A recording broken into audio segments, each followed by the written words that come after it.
welcome back to Alice Talks Football, and welcome back to another live Manchester United news, transfer news and update show. Reliable reports coming out from Germany saying it's a big waiting game. Sesko is waiting for Manchester United.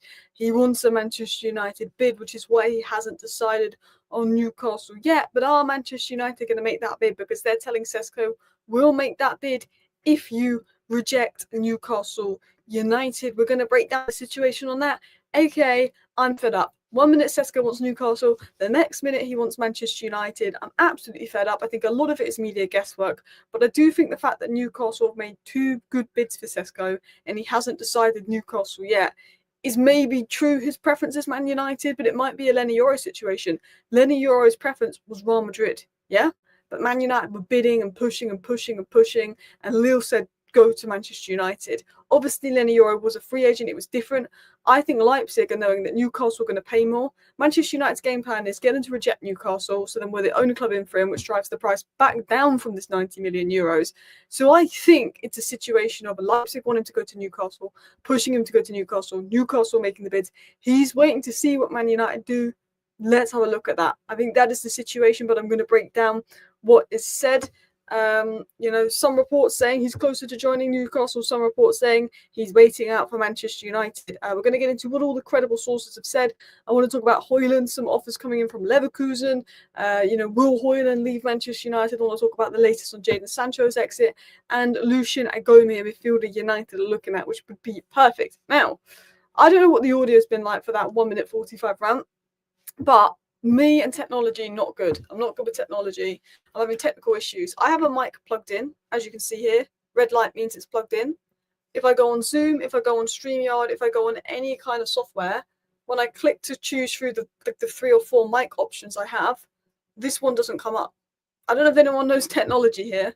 So if I speak into it's not coming up as an option. I'm having to use the default mic on my laptop, which isn't great. So I don't know why this is plugged in. I've tried different USB-Cs. I've tried restarting. And for some reason, the mic is on, but my computer won't connect to it. So I don't know if anyone knows MacBook. I don't know if anyone knows technology. But if you do, let me know in the chat, and I will look up that after this live stream. I'll look back in the live chat. So, look, I'm not good with technology. I've tried jiggling the cord. I've tried restarting. I hope the sound isn't bad. I'm just not good with technology. That's one thing. I'm probably the worst Manchester United YouTuber when it comes to technology, technical difficulties, Wi-Fi. It's not my strength. A lot of people are saying driver. I don't know what that is, but I'm going to ask ChatGPT about that when I end the live show. But I'm just hoping the audio isn't bad. But enough of me complaining about technology. It's the default audio. It's not awful, but if I'm talking into a mic, it's a lot nicer. It just sounds nicer when you talk into the mic. I mean, not making a difference now because the mic isn't working. But yeah, we're going to talk about that later. But we're going to get into the news because Jan is a good journalist when it comes to Bundesliga news. He is basically known to be credible. He was actually the guy that was really accurate when we signed Jadon Sancho and actually broke stories before everyone else. He's one of the best Bundesliga sort of sources information out there. And he's saying many things. First of all, the Sesko saga, I'm bored of it. Okay? I think we're all bored of it. I'm bored of it. Like, just make a decision, mate. It took this time last year, Arsenal wanted Sesko. They waited 3 weeks for Sesko to make a decision, and then he stayed at Leipzig, signed a new deal, and got a new release clause, which made him even more ridiculously expensive. He then had talks with Arsenal for multiple weeks. It took him about months, so Arsenal went for Gyökeres. Benjamin Sesko and his agent are a pain in the arse to deal with. Now, Jan, who is credible, is saying the waiting game. Manchester United are waiting for Sesko because United aren't going to match Newcastle United's bid. 90 million euros is a joke for Sesko. I like Sesko, great player, great potential. We shouldn't be spending 80 million pounds, 90 million euros on a striker with potential. We shouldn't be. I like Sesko, but he's not worth that much. So United aren't going to match Newcastle's bid. United is saying, Sesko, you've got to tell Newcastle no, so then we're the only club at the table and we can get your price back down. Newcastle was so desperate for Sesko, they're going to try and keep bidding to price Man United out the deal because they're smart. Sesko was waiting for United, is what's been said. He said that the delay in Benjamin Sesko possibly joining Man United is because RB Leipzig doesn't want him to pick just one team yet. He said they want to start a bidding war. If Sesko publicly chooses United, it would stop Newcastle from competing. A report today says Sesko likes both clubs, which seems to be the plan by Leipzig to make the most money from his transfer. Now, apparently, the situation with Sesko is, if Newcastle walked away and it was only Manchester United, we could get him for £65 million because of the verbal gentleman's agreement. But if two or more clubs are in for Sesko, it then becomes a bidding war of who bids the most for Sesko, which is why Newcastle are putting in bids of €90 million, because then Leipzig are just going to expect the highest bid. Leipzig don't want Sesko to pick Manchester United yet, or pick between Manchester United and Newcastle, because they want a bidding war, so he will go higher than his gentleman's agreement. If Newcastle walk away and he says, I only want Manchester United, United can then get him for lower than this 90 million bid that Newcastle got because of the one club in it, gentleman thing, all of that. But Sesko I don't think he trusts Man United to bid up for him. He doesn't want to be waiting weeks and weeks. Newcastle are there. Leipzig is saying, don't choose just yet because we want more money for you.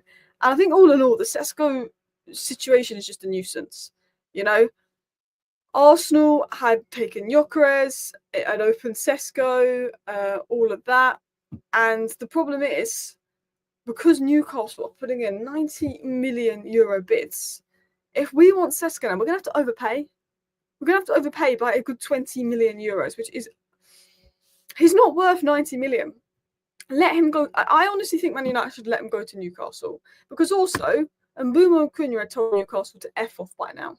Yeah? They told him to F off. Cool.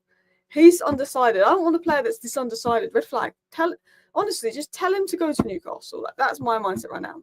Look, I think it'd be a good signing for Newcastle. I'd be disappointed not to get Sesko, but when I'm looking at the price tag and I'm fed up with the saga, I don't want Man United to spend 90 million on Sesko.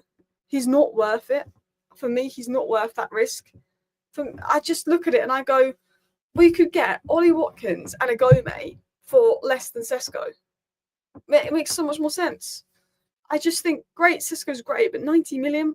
You know, you remember Anthony, how Anthony was £40 million at the beginning of the window. Then everybody raided Ajax, and Ajax were like, well, we want 85 million to sell Anthony. And I said, Anthony's good, but if Anthony goes over 50 million, I said, go for Gakpo. I said, I would never pay more than 50 million for Anthony. And I said, I think 50 million is too much, but I get that extra skimp. I said, if Anthony goes over 50 million, we should go for Elise or Gakpo. And I said, obviously, I know Gakpo plays on the left and Rashford plays on the left. But I said, and you can go back to my live streams when we were hearing that Anthony could be 70, 80 million euros. And I said, Manchester United would be stupid to spend that kind of money on Anthony. We should look at Elise had a 35 million release clause. I was sat there. This was before Elise even had that good season at Palace, but then he went to Bayern and everyone was like, no. I was sat there 3 years ago saying, screw Anthony, Elise's 35 million. And then we also have funds for maybe a striker or another position. Gakpo has got more goals and assists than Anthony. And we went and spent 85 million on Anthony. And I feel like this was Sesko. Sesko is good. He's not better than Ekitike. He shouldn't be going for more than Ekitike, first of all. He's not better than Ekitike, from what I watched in the Bundesliga.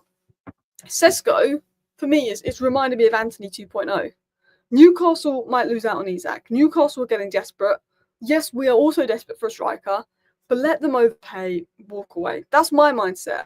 Look, if we can get Sesko to tell Newcastle to F off and we can drive the price back down to 70 million euros, I'm all right with it. But 90 million, guys, it just reminds me of Anthony when I said that we should be going for Gakpo or Elise now.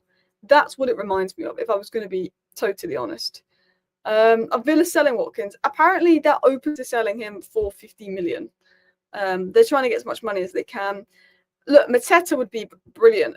Mateta and Belieber would be brilliant, but Palace apparently aren't selling Mateta this summer, and Brighton don't want to sell Belieber this summer, which is why I was talking about Belieber alternatives. The window's gone mad. There's too much money in the Premier League. The window's gone mad. And the price has gone mad. Sesko scored 13 league goals, 4 Cup and 4 Champions League goals and 6 assists, 27 goal involvements Sesko last season. He's well worth 90 million euros. 13 league goals in the Bundesliga.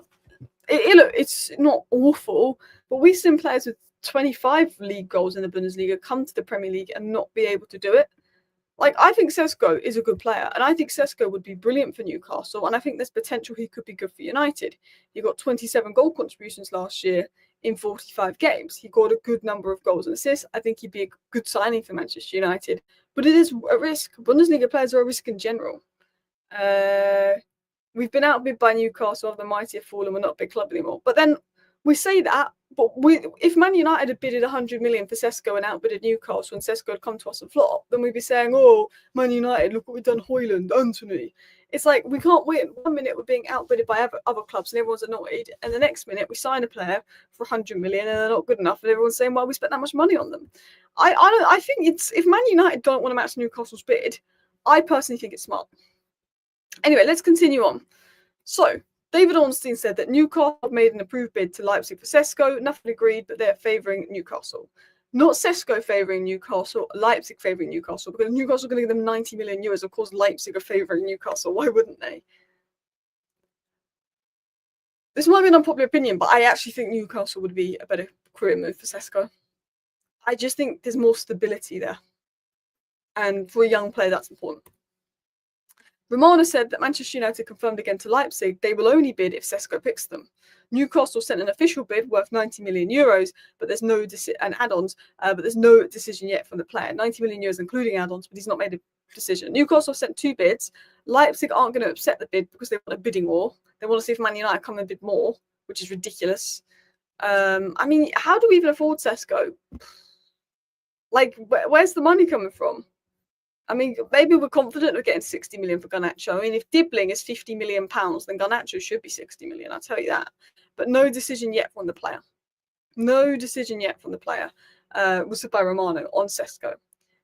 Newcastle have made a second bid. Of course, let's be honest, Newcastle wouldn't make 2 bids for Sesko if they felt he was going to reject them. They wouldn't be. I mean, they did make bids for Ekitike, they did make bids for João Pedro and get rejected. But for Newcastle to make a second bid, it's either because, one, they've got good indication from Benjamin Sesko that he wants to join, which is what some Newcastle sources are suggesting, or it's two, that they want to basically price Man United out move. Saudi have inquired about Greenwood, and obviously we have a 50% sell-on clause there. I tell you what, if Greenwood went to Saudi for 70-80 million, that would do us some favours. We get a nice amount of money coming in there. But yeah, reports from Germany keep suggesting that Sesko is waiting for Manchester United. Yeah. Do you think Man United will bid 90 million for Sesko? I'd be surprised. I don't 100% know where the money's coming from. We're going to talk about Agoume. We're going to talk about midfield. Don't worry. We'll talk about Hojlund. I do want to talk about Agoume next. The way United got Euro was because United were willing to pay and Real Madrid is not now being reversed. Yeah, it's a little bit of a Lenny Euro situation, I think. But obviously Lenny Euro was going to be a free agent, so it's slightly different. Thank you very much, Ryan Toon, for being a member for 1 month. Brilliant live stream. Absolutely amazing YouTube channel. I appreciate that. I try and do a daily live stream every day that's about 30 to 40 minutes, talking about news, discussing it, and then I try and do a 10-minute video every day where I just get to the point rather than, waffling. So yeah, I try and do one interactive show and one get to the point news show, so I'm glad you enjoyed the content. Agoume, I think, is better than Hayden Hackney. Douglas Luiz, I'm not against on loan. If Greenwood goes to Saudi and then we got a 50% sell-on clause, that would be nice. I don't think Greenwood wants to go to Saudi. Because Marseille are back in the Champions League as well, so he might want to be a part of that as well. You're only saying Sesko's not worth it because he's coming to Newcastle. Man United can't afford him. I said weeks ago that I didn't want to spend that kind of money on Sesko. I've got receipts. You can go through my Twitter if you want, from weeks ago, from when it was said that he was going to pick Man United. And I said that I wouldn't bid this amount for Sesko, that amount for Sesko. I mean, July 28th was a week ago. I'm not someone that's changing my mind because some Newcastle sources think that they're going to win the race for Sesko. Would rather spend 60 million plus on a midfielder than Sesko. Said that over a week ago, mate. I'm not flip-flopping. I said it over a week ago. I do want to add, like, I have nothing against Sesko, and people tell me about a Sesko agenda.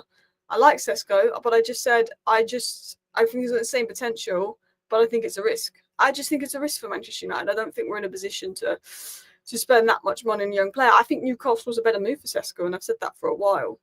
I've said for 2 weeks when we were being told United were probably going to win the race that, yeah, And even when Arsenal were looking at Sesko, I said they should go for Gyökeres. So it's not because he might go to Newcastle. It's just because I think Sesko's great. I think he'd be a fantastic signing for Newcastle, and I'm happy if we sign him. But I just don't want United to spend 90 million euros on a young striker, because we spent a little bit less money on Hojlund, and it's not worked for us. And that's why the fact that we spent 80 million euros on Hojlund is what's putting Man United fans, I think, off spending 90 million euros on Sesko, even though this current version of Sesko is a lot better than the current version of Hojlund we brought. But yeah, he's not chosen United, but it's being told that he's waiting for Man United. And if Man United don't make a move soon, then he'll go to Newcastle. He's waiting for Man United. Leipzig are trying to get a bidding war. Yeah. Alex says, surely prefers us, otherwise Sesko would have accepted these 2 offers. I don't know. Like, Newcastle are bidding for a reason, surely. But then they bid for Ekitike, they bid for João Pedro. Newcastle are surely bidding for a reason. But at the same time, I'm also like, why, if Newcastle have made 2 bids for you and are doing this and that, why is it taking them so long to say yes to Newcastle? That's what I mean. Someone says, Sesko's waiting for United. Why even type that shite? Most likely will go to a bigger project in Newcastle. Man, he's a mess. I think Newcastle's a better move for Sesko, but the journalists are saying that he's waiting to see if Man United make a move.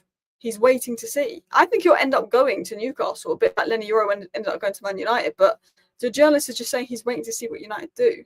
Like the journalist I just had on the screen, Jan, who's a very good, credible journalist out of Germany. And he's one of many that's saying that. Like, I'm not saying that the journalist is spot on. I mean, look, there's, who knows what journalists to believe. I think a lot of it is guesswork. I think a lot of it is, let's get clicks, because, it's a big player that's linked to 2 big clubs, and Liverpool be interested because of Isak. So let's write stories for clicks. But was literally said, Sesko waiting for Manchester United. I'm not making it up. I'm just saying what's been reported. I think Sesko will end up at Newcastle, because I don't see Man United matching a 90 million euro bid. I'm going to say that now. I'm not saying Sesko is coming to United. Just the media is saying, Sesko's sort of waiting for Manchester United. Leipzig want him to go to Newcastle. He's not made a decision yet, says Romano. Leipzig haven't accepted the bid because they know that Sesko is the one that's going to decide. The story was said by Romano. And James Ducker of The Telegraph also said that Benjamin Sesko was thought to be waiting for United before making a final decision. So I'm not making up stories. I'm just saying what's being reported. I still think Sesko will go to Newcastle, because I don't think we're going to match that bid. Maybe Sesko's agent is stirring the pot. Maybe Sesko's agent is making things up. But the media is saying, oh, he's waiting for United. Despite this Newcastle bid, he's not chosen Newcastle, waiting for United. But then at the same time, other sources say, well, Newcastle have made the bid because they've received encouragement that Sesko is open to the move. It's one of those where it would just be nice if Sesko came out and made a decision so we can be done with this whole situation, because I'm fed up with the Sesko saga. I am fed up of the Sesko saga. I just think it's Leipzig have got exactly what they want. Leipzig have got exactly what they want. Do you know what I mean? So yeah, not bothered, to be honest. Anyway, let's continue on.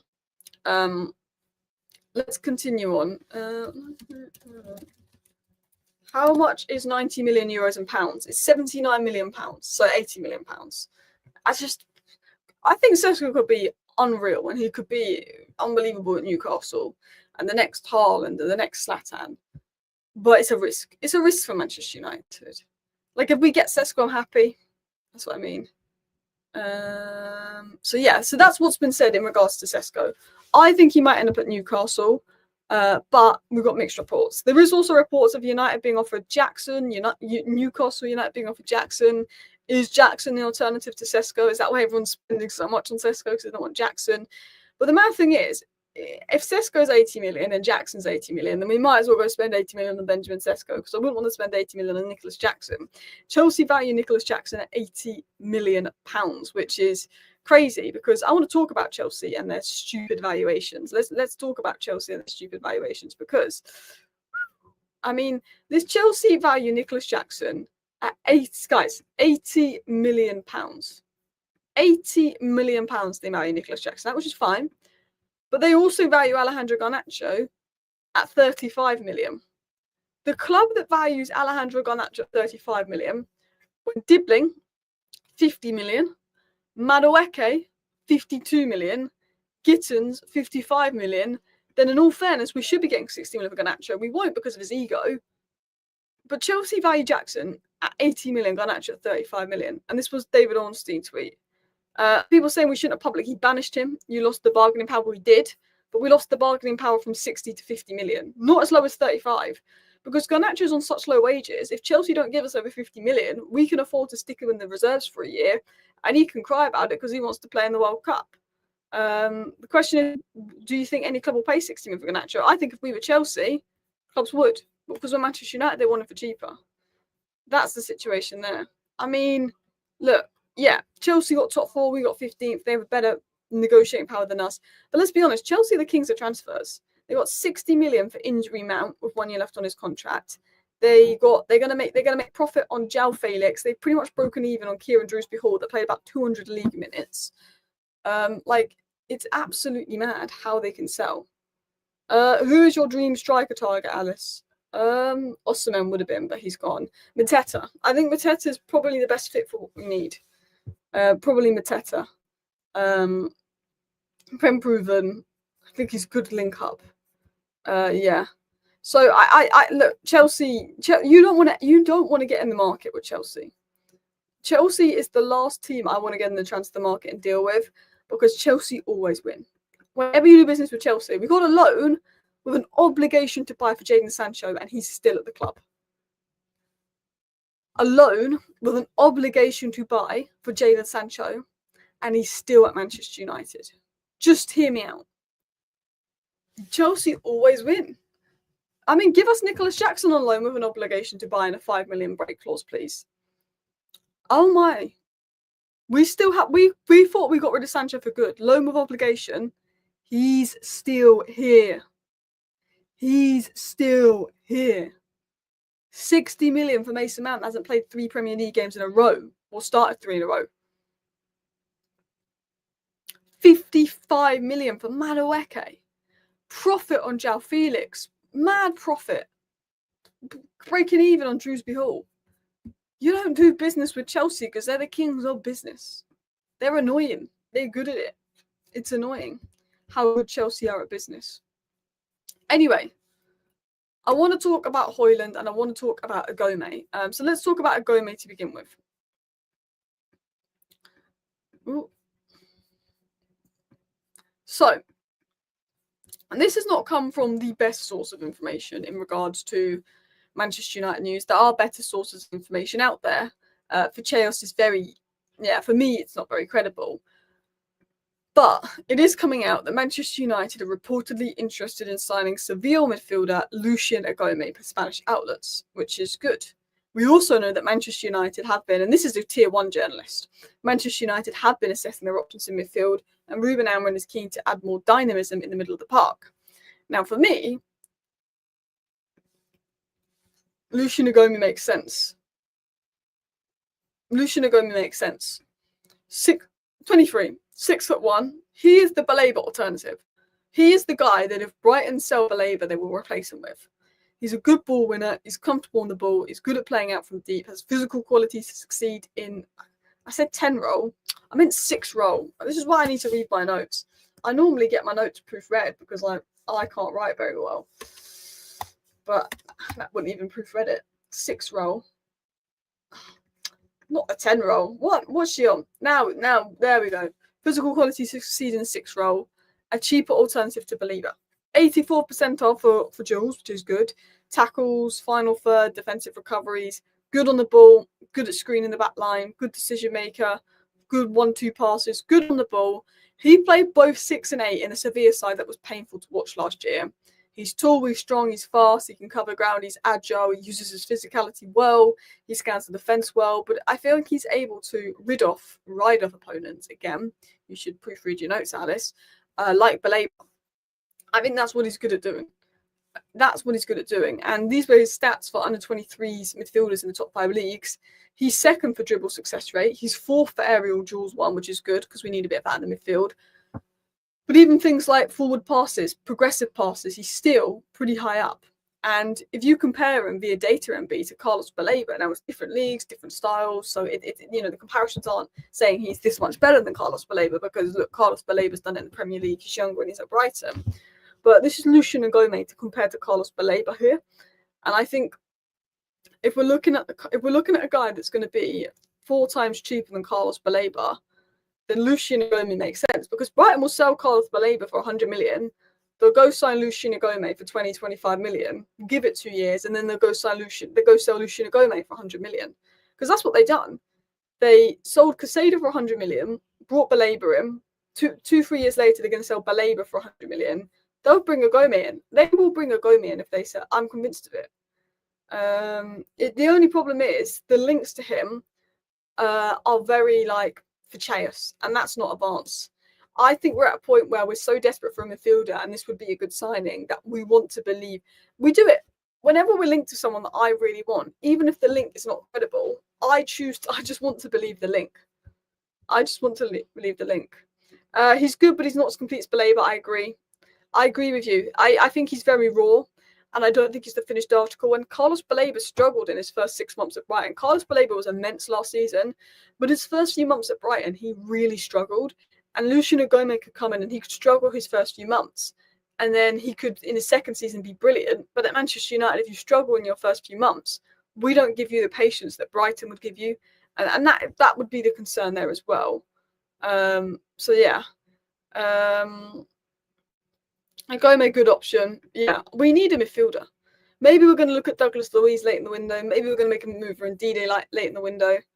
But I do think Agoume makes a lot of sense, especially when we want this dynamic, physical midfielder that is agile, that can cover ground. Well, that is what Agoume does. So in that aspect as well, Lucien Agoume makes a lot of sense for Manchester United, particularly in that aspect. So hopefully we do that. Baleba, we can't afford not leaving this summer. Hopefully he can revisit next year, 100%. 100%. He could be our Caicedo type player. That's what we need. And do you know what annoys me? Is for years, how many summer windows have we been here saying Manchester United need a midfielder? Manchester United need a midfielder. I remember when we had McFred, and we could have got Declan Rice. This was the year before Arsenal signed him. All summer we're saying we need a midfielder. We've been saying it 3-4 transfer windows. We're out. I'd say 5 out of the last 7 transfer windows, I've been here saying we need a midfielder, we need a midfielder. And we leave it right to the end of the window, or we go and get in an Amrabat that's a bit part player, or it's a Bitzer that's a bit part player. We've never gone out there and got since Pogba, and Bruno, but they were more advanced. When was the last time Man United went out there and got their midfielder? Maybe a guy was believed to be that, he's not that, But we'll see. Apparently Ronaldo is trying to get Greenwood to go to Al Nassr. And we have a 50% sell-on clause in that. But apparently Ronaldo and Greenwood didn't like each other. Do you remember when Ronaldo made comments about youngsters and all of this, and Greenwood made a dig at Ronaldo? So I don't know if I believe that, because there was rumours that Ronaldo and Greenwood didn't get on when they're at United. But reports are coming out from Spain that Ronaldo's convincing Greenwood to go to Al Nassr. Which, honestly, please go to Al Nassr, Greenwood, because we've got a 50% sell-on clause. I'd quite like a bit of money from you, to be honest. We need money we can get, but yeah. Continuing on, I want to talk about Hojlund. Leverkusen are in for Hojlund, so Hojlund's starting to get some more offers. He wants to stay at Manchester United, but he's starting to get more offers. So let me talk about that. Erik ten Hag has now requested Bayer Leverkusen to sign Hojlund from Manchester United. So it looks like Leipzig are the next club to go in for Hojlund. The thing about Hojlund is he had one of the worst seasons I've ever seen a striker have last season. But a lot of people believe in Hojlund's potential because he's got these immense physical attributes. So there's a lot of clubs that have made offers for Hojlund this summer that might not necessarily pay us the 40 million we'd like for Hojlund. But they're clubs that are interested in Hojlund, willing to take him on, whether it be loan with obligation to buy, loan with option to buy, whether it be a deal on the cheap, whether it be a swap deal. There's Leipzig, there's Inter, there's AC, there's Napoli. And now there's Leverkusen. They're all ready, to offer Hojlund something. But Hojlund keeps going, I want to stay at Manchester United. I want to stay at Manchester United. And it's just like, cool. You want to stay, cool. You love the club, cool. You want to make it work, cool, but look, Hojlund in his first season, I got behind him, I backed him. I said, for a kid in his first season, 16 goals in all comps, the signs we saw, I really got behind Hojlund's first season. Last season was atrocious. The postseason tour was atrocious. All right, he's looked better in pre-season. He's got better players around him. We will be more stable next year. I think Hojlund could potentially succeed, but it's a risk. And I do think, for me, if Man United do sign Benjamin Sesko, then I would. Rasmus Hojlund, for me, has got to go. I think, where's your minutes coming from? That's a sign you're not wanted. I think if we sign Benjamin Sesko, that's the sign to Rasmus Hojlund of you've got to go. Laurie Whitwell's a very credible journalist, and he even said it's more likely Hojlund will leave than stay, despite Hojlund wanting to stay. I think we could push him out. But I think we're not going to push Hojlund out unless we sign Sesko. My question to you is, would you rather go into next season with this midfield and Benjamin Sesko, or would you rather go into next season with Hojlund and Zirkzee as our strikers, but someone like Baleba in midfield? Not like, I don't think we're going to get Baleba, but I'm just saying. Some people say give Hojlund a chance. I don't think we can go into next season reliant on Hojlund and hoping that Hojlund performs because he was so bad last year. But I also think we can't go into next season without a midfielder. And we need to do both. And we also need a goalkeeper. And we've got to find a way to do a striker, a midfielder, and a goalkeeper before September, which might be difficult. I do not want Dominic Calvert-Lewin, not a bit. Mateta I like, Watkins I like. Goncalo Ramos on loan, not the end of the world, but wouldn't. Yeah. I don't know if Watkins is up for sale. That will be an interesting one to look at. But listen, people, there is a few updates on Sancho that Dortmund are interested, but Dortmund would prefer another loan. And a loan can't be ruled out for Sancho, which is a joke. A loan can't be ruled out for Sancho. Great. That'll be his third loan. Brilliant. Hey. Anyway, people, I wanted to round up all the news in half an hour. Mostly talk about the news that Sesko is apparently waiting for Manchester United. I still think there's something that tells me I think he's going to go to Newcastle. But then at the same time, why isn't he said yes to Newcastle? They're making the bids. They're there. Why don't you just go to Newcastle? I don't know. So something's telling me he could go to Newcastle, but a lot of the media are saying he's waiting for Manchester United. But are the media guessworking? They do like to guesswork. We'll have to wait and see. I'm just seeing if anyone else is live that we can redirect to. Is anyone else live? No. Anyway, thank you for watching. See you next time. Bye.